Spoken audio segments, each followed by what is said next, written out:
La cena de Navidad siempre lucía perfecta en casa de mis padres. La larga mesa estaba cubierta de mantel rojo, con copas de cristal reluciendo junto a servilletas cuidadosamente dobladas. Guirnaldas adornaban la escalera y una suave melodía de jazz flotaba en el aire. Pero en el fondo, la tensión latía como un segundo latido. Vestía a Riley con su vestido de terciopelo con cuello blanco, el que le encantaba porque la hacía sentir como una niña de cuento. Apretaba su muñeco de nieve de peluche al entrar. Sonreí y le dije que saludara a la abuela y al abuelo. GWYN le ofreció un beso en la mejilla. Dorian no levantó la vista. Los demás llegaron en parejas. Ellie y su esposa, sonriendo con sorna como siempre, con su pequeño ya pegajoso de corteza de menta. Se oía una charla intrascendente, pero ninguna me tocó. Serví sidra y me senté en el borde de la mesa, Riley entre mí y la pared, contenta con sus galletas y sus recetas. Las indirectas empezaron con su Ellie bromeó sobre criar a los hijos, a la manera tradicional. 2 padres, estabilidad. Todo eso, añadió su esposa, que algunas mujeres simplemente se apresuran y terminan creando un caos. Risa. Gwen también se rió. No de mí, pero tampoco para mí. No dije nada. Pasé la salsa. Dorian se aclaró la garganta mientras le servían el postre, golpeando el plato con el tenedor como si fuera un juez. ¿Crees que venir aquí todos los años sin marido te hace valiente? ¿Te hace patética? La habitación quedó en silencio. Riley se quedó paralizada, con la cuchara a medio camino de su boca. No me inmuté. Sabía que iba a suceder. Quizás no por las palabras, sino por el momento. Siempre ocurría. Siempre frente a un público. Avergonzaste a esta familia, continuó. Vete, Karen. Llévate tus hermanos contigo. Miré a Gwen. Tenía las manos en el regazo y la mirada fija en la mesa. Miré a él. Parpadeó y luego tomó su vino.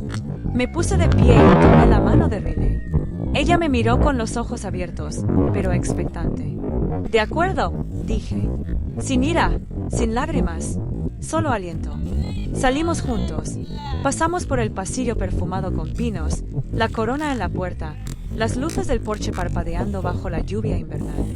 Los deditos de Riley se apretaron con más fuerza en los míos. No miré atrás. El viaje de regreso al apartamento fue tranquilo. Riley se quedó dormida en cuestión de minutos, con la cabeza apoyada en el asiento del coche y la boca ligeramente abierta. Mantuve una mano en el volante y la otra cerca de la de ella, por si acaso intentaba agarrarme mientras dormía. Las luces de la ciudad se desdibujaron mientras mi mente se perdía, no en lo que acababa de suceder, sino en todo lo que nos había conducido hasta allí. Cuando la hipoteca de mis padres estuvo a punto de caer en impago hace 6 años, transferí los fondos anónimamente a través de una organización fantasma. GWYN pensó que era un amigo de Dorian en la iglesia, alguien que admiraba su devoción a la comunidad. Él se lo hizo creer. Nunca cuestionó el momento oportuno. O tal vez sí, pero el orgullo le permitió conformarse con la mentira. La carta de aceptación de Ellie a la Facultad de Derecho tenía un precio insoportable. Recuerdo estar sentada en mi escritorio, embarazada y agotada, firmando el primer cheque con un nombre falso. Me aseguré de que proveniera de un fondo vinculado a una firma en Washington, D.C. para que no pudiera rastrearlo. Cuando se graduó, dijo que todo se lo debía a la suerte. Sonreí y asentí desde la última fila. Los viajes a Europa, París, Roma, de ese verano publicaron fotos en góndolas y cafés. Fueron mi regalo. Había canalizado recompensas de viaje a través de puntos corporativos. Los programas reservaban los vuelos con alias y liquidaban los saldos mediante reembolsos empresariales que nadie cuestionaba. Dorian lo llamó un milagro. Y Gwen susurró que quizá Dios los estaba recompensando por sus sacrificios. Ni una sola vez me preguntaron si tenía algo que ver. Ni una sola vez miraron más allá de las historias que más les gustaban. Y nunca los corregí. Les dejé pensar lo que necesitaban porque, durante mucho tiempo, dar en silencio me pareció poder. Me hacía sentir útil, invisible, pero esencial. Pero ahora, sentado en ese semáforo en rojo, con Riley respirando suavemente en el asiento trasero, me di cuenta de que algo había cambiado. No solo en ellos, sino en mí. El hilo entre nosotros se había deshilachado demasiado. Giré hacia nuestra calle. Las luces del apartamento brillaban tenues por el frío. Entré al estacionamiento, maté el motor y yo miramos nuestro edificio. Pequeño, viejo, pero nuestro. Dentro, todo lo que construí seguía esperando. En aquel entonces, el apartamento tenía paredes finísimas y una pequeña ventana que se mecía con el viento. Riley dormía en una cuna junto al escritorio donde yo lo montaba todo. Se despertaba cada pocas horas y yo la cuidaba con un brazo mientras mecanografiaba facturas con el otro. Algunas noches, se me olvidaba comer. Casi todas las mañanas, corría con café frío y la dignidad que podía reunir entre cambios de pañales y correos electrónicos de atención al cliente. Bluefin empezó con una sola artista, una pintora de Vermont que me envió escaneos de su obra y confió en mí para venderla en línea. Creé el primer sitio web yo mismo, aprendí a programar en YouTube y les rogué a mis amigos de la universidad que lo probaran. Se rompía constantemente. Los pedidos se retrasaban. Lloraba por los errores de empaquetado y las devoluciones de los clientes como si fueran insultos personales. Pero seguí adelante porque el miedo no era el fracaso, sino el retroceso. Dije no a los préstamos, no a los inversores que querían el control. Lo hice eficiente. Aprendí por mi cuenta sobre impuestos, marca y escalabilidad. Lo llamé pinzón azul porque una vez leí que los pinzones sobreviven a las tormentas volando directo hacia ellas. Me pareció cierto, necesario. Para cuando Riley cumplió 2 años, tenía 4 artistas contratados y una lista de espera con más. Estaba sacando cosas de nuestro armario y escondiendo el inventario debajo de su cuna.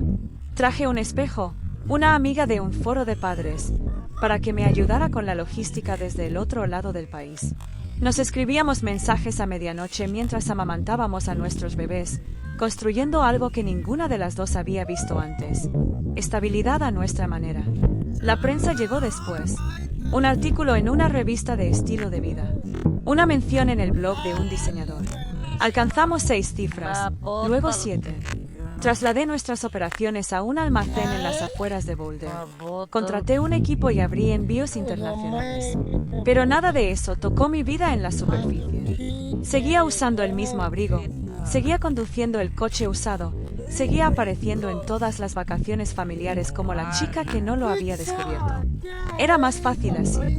Que crean que apenas me estaba aferrando hasta que ya no estuve seguro a quien estaba protegiendo. Subí a Riley, todavía dormida sobre mi hombro, y abrí la puerta. Dentro, todo estaba en silencio, excepto la parte de mí que por fin había dejado de esconderse. Después de acostar a Riley, no encendí la tele ni la música. Me senté a la mesa de la cocina, iluminada solo por la luz de la calle que se filtraba por las persianas. Mi computadora portátil todavía estaba en mi bolso desde principios de esa semana, y por un rato, simplemente la miré, sin estar seguro de lo que estaba a punto de hacer. Luego lo abrí, escribí la contraseña y esperé a que se cargara el panel. La pantalla se llenó de números, columnas de transacciones, transferencias fiduciarias, débitos automáticos. Las fui repasando lentamente, línea por línea, como si estuviera leyendo un libro de contabilidad de mi propio silencio. Pago de la hipoteca, residencia en Ashford, transferencia mensual, Ashford, mantenimiento del coche, servicios públicos, seguro, todo vinculado a cuentas a las que solo yo tenía acceso. El fideicomiso familiar, técnicamente suyo, prácticamente mío. Era como ver los cimientos de una casa que les había construido, ladrillo a ladrillo invisible. Y nunca me habían preguntado de dónde venía el cemento. Seleccioné el pago automático de la hipoteca y presioné cancelar. Hice clic en la transferencia mensual de Eli y la pausé indefinidamente. Recorrí la lista con paso firme, sin vacilar. Ahora el coche, la cuenta de impuestos, los ahorros destinados a las recetas de mi madre. Abrí un correo electrónico en blanco y escribí el nombre de mi abogado. Asunto: congelación inmediata de confianza. Lo resumí: revocar el acceso. Con efecto inmediato. Que me contacten directamente si es necesario. Presione enviar. Luego cerré la sesión. El silencio que siguió no fue reconfortante. Fue cortante, como pisar descalzo sobre baldosas frías. Pero debajo de ello, algo se aflojó, como un nudo que no me había dado cuenta de que estaba allí. Ya no estaba enojado. Ya no. Estaba harta. Harto de fingir que mi ayuda no tenía precio. Harto de dejar que escribieran mi historia. Cerré la computadora portátil y me puse de pie. La habitación no había cambiado, pero yo sí. No hubo aplausos, ni testigos, solo el suave zumbido del refrigerador y la respiración de Riley al final del pasillo. Y por primera vez en años, sentí que me quitaban un peso de encima. No de golpe, pero sí lo suficiente como para querer respirar más profundamente. Apagué la luz, caminé hacia la ventana y observé cómo la ciudad se ponía en silencio. El vuelo era temprano. Riley pegó la frente a la ventanilla mientras el avión se elevaba sobre las nubes, preguntando cada pocos minutos si ya estábamos cerca de la playa. Sonreí y dije, casi, incluso cuando no era así. Había reservado la casa en Monterrey hacía 2 años con una compañía que nunca mencioné. En teoría, era un refugio remoto para viajes de trabajo. En realidad, era el único lugar donde me permitía imaginar paz. No hay retratos familiares en la pared. Ninguna voz resonando en el pasado. Solo cristal, luz y el mar. Al entrar en la entrada, el cielo estaba cubierto por la bruma matutina. Riley se rebotó en su asiento al abrirse la puerta principal a una habitación alargada y soleada. Había alfombras color arena y amplios ventanales que enmarcaban el océano como una pintura. Ella corrió descalza por el suelo gritando, «Mamá, huele a sal». Me quedé en la puerta, con las llaves aún en la mano. No me moví de inmediato. Los últimos días habían sido un caos, más tranquilos de lo esperado, pero también más intensos. No había llorado desde Navidad. No lo necesitaba. Desempacamos despacio, sin prisas. Riley alineó sus peluches en el sofá como si fueran invitados a una merienda. Preparé café y me quedé junto a la puerta corrediza, mirando las olas romper contra la orilla. Nadie me preguntó cuándo me había calmado. Nadie me dio un trapo de cocina en lugar de un cumplido. Nadie esperaba avergonzarme por llegar con un niño y sin anillo. Solo viento y surf, y la risa de mi hija en la otra habitación. Más tarde, caminamos descalzos hasta la playa. Riley cogió una concha y me dijo que parecía un peine de sirena. Le dije que le creía. No revisé mi correo. No abrí las noticias. No me pregunté qué decía mi familia ni si alguien había intentado explicar mi ausencia. Esa noche, encendí una vela en la encimera de la cocina, me senté con mi cuaderno y comencé a escribir algo que no tuviera nada que ver con el trabajo. No porque alguien me lo pidiera, sino porque finalmente tenía algo que decir. Comencé a escribir por la noche, después de que Riley se había quedado dormida, con el cabello todavía húmedo por el océano. Me sentaba junto a la ventana con un bolígrafo y un bloc de notas, sin planes, simplemente cualquier cosa que surgiera a la superficie. Algunas noches eran poemas a medio formar, torpes, llenos de imágenes que no sabía que aún llevaba dentro. Otras noches eran listas, cosas que había sobrevivido, lugares que casi había destruido, palabras que desearía haber dicho. No se trataba de compartir. No estaba actuando. No había ningún cliente esperando, ninguna plataforma que llenar. Era solo yo diciendo la verdad con una voz que casi olvidé que me pertenecía. En el espejo sobre el fregadero de la cocina me vi de reojo, a veces con el pelo recogido y el rostro suave por el aire salado y el descanso. Parecía mayor, pero no desgastada, simplemente vivida, como si finalmente habitara la piel que había estado arrastrando durante años. Pasé tanto tiempo siendo Rolls, el proveedor, el que solucionaba las cosas, el que mantenía las cosas funcionando en segundo plano sin quejarme. Mi valor se había medido en depósitos, favores, silencio. Pero aquí, en esta casa tranquila, comencé a recordar a la niña que una vez quiso ser escritora. El que amaba más las librerías que los centros comerciales, que imaginaba una vida que no incluyera disculpas. Riley me ayudó. Me hizo bajar el ritmo. Ella tiraba de mi mano solo para mostrarme un cangrejo correteando cerca de las rocas o me pedía que le leyera sus historias 2 veces. Luego 3 veces hasta que ambas nos quedábamos dormidas en el sofá. A ella no le importaba cuánto dinero tenía. Le importaba si la escuchaba. Yo escuché. Y en esos momentos intermedios, cuando el agua hervía, cuando el viento sacudía las ventanas, cuando nada urgente me demandaba, comencé a reconstruir algo que ni siquiera me había dado cuenta de que estaba perdido. Ni una carrera, ni una marca. Solo yo. Una mañana me desperté temprano y salí. El cielo todavía estaba rosa.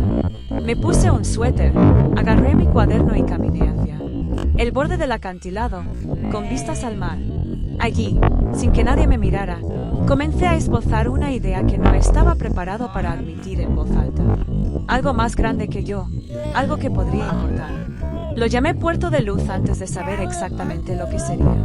El nombre me vino a la mente mientras veía a Riley construir un fuerte con madera flotante en la arena, mientras su risa se elevaba por encima del viento. Un puerto, luz segura, tranquila y abierta, porque eso era lo que más necesitaba durante el periodo más oscuro.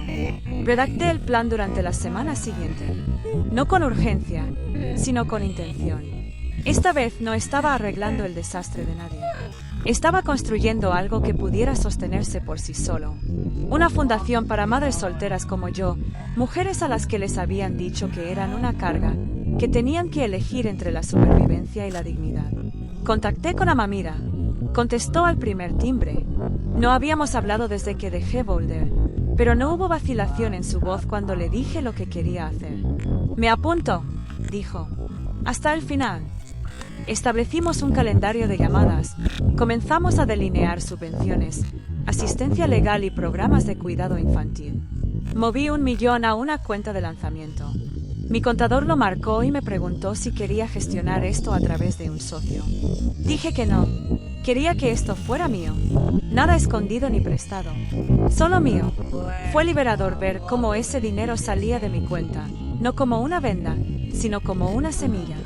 Pensé en todas las mujeres que nunca sabrían mi nombre pero que podrían dormir un poco más tranquilas gracias a una tarjeta de supermercado o una hora de ayuda legal. Pensé en Riley, años después, entendiendo lo que construimos y por qué. Y sabía que no se trataba de legado, se trataba de alineación. Por una vez, la vida que viví coincidió con la persona por la que tanto había luchado para convertirme. Y eso significaba algo. Quizás todo. La llamada llegó justo después del atardecer. Casi no respondí. El número seguía guardado en mi teléfono. Casa, aunque hacía años que no lo sentía así. Riley estaba en el baño, cantándole suavemente a su patito de goma. Salí al porche, dejé que el viento se encontrara con mi vacilación y reanudé el vuelo. Karen, dijo mi madre con voz débil y asustada. Necesitamos ayuda, dijo. El banco ha llamado a la hipoteca, a la cuenta de tu padre. No hay trámite. Está alterado. No sé qué pasa. No me apresuré a explicarle. La dejé hablar. Dejé que su voz se ahogara en disculpas que no había ensayado. Pensé que tal vez había un error. No sabía qué decirle. No lo sabía. Ella se detuvo. No hay duda, dije. Lo pagué todo. La casa, el coche, la matrícula de Ellie, los viajes a la iglesia. Todo. Silencio al otro lado. Luego un suave "oh". Nunca me lo preguntaste, dije con dulzura. Ni una sola vez. Lo siento, susurró. No sabía cómo verte. Pensé que acabarías por cambiar de opinión. No me esperaba esto. Te perdono, dije y lo decía en serio. Pero el perdón no era lo mismo que el retorno. No voy a volver. No seré parte de algo que solo me valora cuando soy invisible. Ella no discutió. Se quedó sin aliento, pero no colgó. Quiero entender, dijo. Quiero saber quién eres realmente. Miré el océano y el cielo plegándose en el crepúsculo. Entonces empieza por aquí, dije. Empieza por escuchar. Terminé la llamada sin enojo en el pecho, solo con una extraña y tranquila misericordia. Algo había cambiado. No todo, pero suficiente.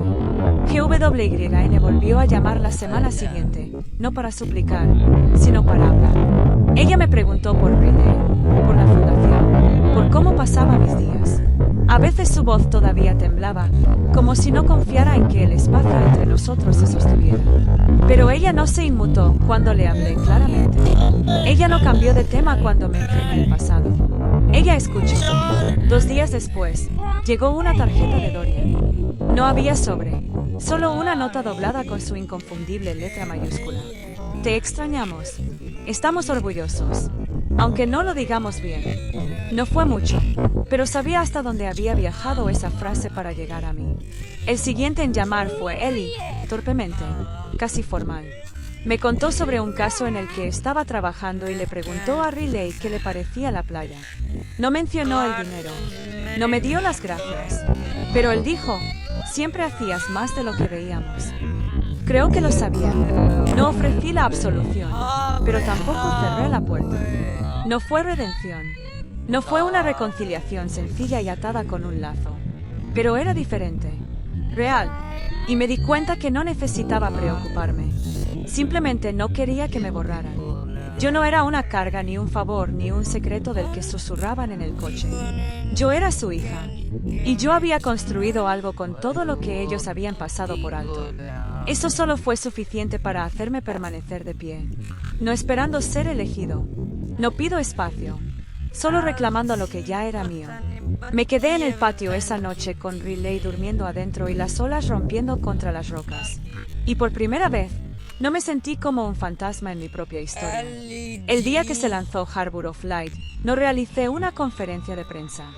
No,